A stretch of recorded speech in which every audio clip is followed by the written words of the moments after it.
My name is Mika Mloyi, and this is my story of how I was given a second chance. As a kid, Mika was a bubbly young boy. He was just your average, very happy, very bubbly, very outgoing, very chatty. He had a lot of spirit and he was always very excited. But that just went. After his diagnosis, that just went. He just seemed lost. Going to the gym was the most passionate thing for me. I wanted to build up my fitness. I wanted to build up my strength. We were shocked at the progress he was making, and this was really reflected throughout the whole gym as well, as everyone recognised the fact that he had really gone up in strength. Lifting weights like 50 kgs for dumbbells after the sickness sort of took over, that really affected his performance. It was extra hard for me to do the stuff that I could do before. I started noticing the symptoms after I came back from a trip from St. Lucia. I started getting rash on my left arm. Then it started spreading all over my body. We felt we were messed around a lot by the GPs because we didn't understand what was wrong with Mika. There was quite a lot of misdiagnosis and the information was not as fluid and clear as we would have liked. There was a point where Mika couldn't really walk to school, and we decided we were going to take Mika to the foot doctor, which was based in Crayford. And the foot doctor looked at Mika, and that was the very first time a doctor was able to connect dots. They said it was definitely an autoimmune condition, and it was called RO52. What is an autoimmune disease? Imagine your body's immune system, a powerful army designed to protect you from invaders like viruses and bacteria. It identifies threats and attacks them relentlessly. But in autoimmune diseases, this army turns against its own citizens. It mistakenly attacks them, causing inflammation, pain, and damage. The specific strain of autoimmune disease, RO52, is a type of autoantibody found in people with certain autoimmune diseases, like lupus and Sjogren's syndrome. It was life-changing to know that Mika was so sick his life would never change, would never be the same again. I never believed that this would have been a possibility. I don't think any parent ever believed that their child would be that child.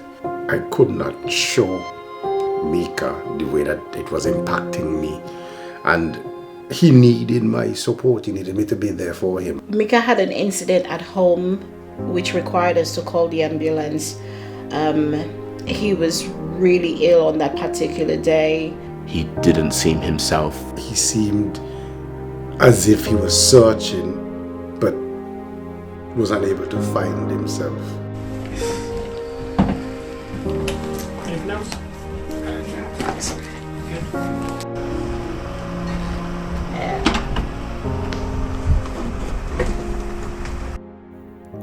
If you're wondering, wow, how am I doing?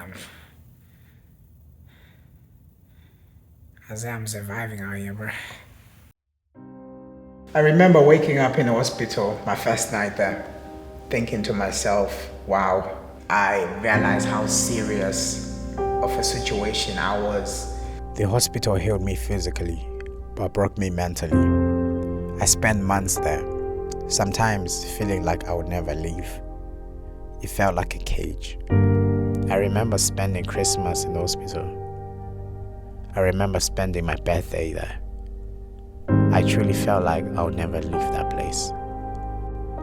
The worst part was scrolling through social media, watching other people move on with their lives, while I felt like mine was standing still, or worse, moving backward. It wasn't fair. Why does everyone get to enjoy their lives while I suffer here, wondering if I'll even survive? Today was not an amazing day. Today was a blessing, man. When I say it's a blessing, man, today, I don't need oxygen, bro. I can breathe freely without oxygen. and I'm not coughing it that much. I'm slowly improving. Ah, I'm getting there. Moments that brought me joy and hope when Mika was sick was really his ability to show us how strong he was. Every time I came to see him and every time we spoke, it was always inspirational. When Mika was at St. Thomas's Hospital, Mika had just turned 18, and it really sucked because for us, he's an 18-year-old.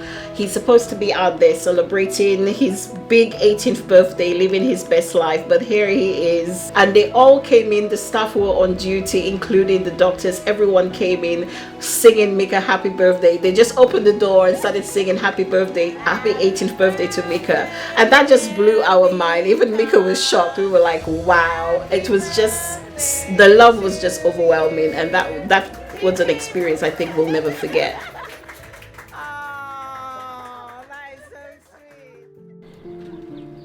Some days, instead of going to the gym, I just go for a walk. Long walks with my dog through the park help clear my mind. Being outside reminds me that I'm more than my illness.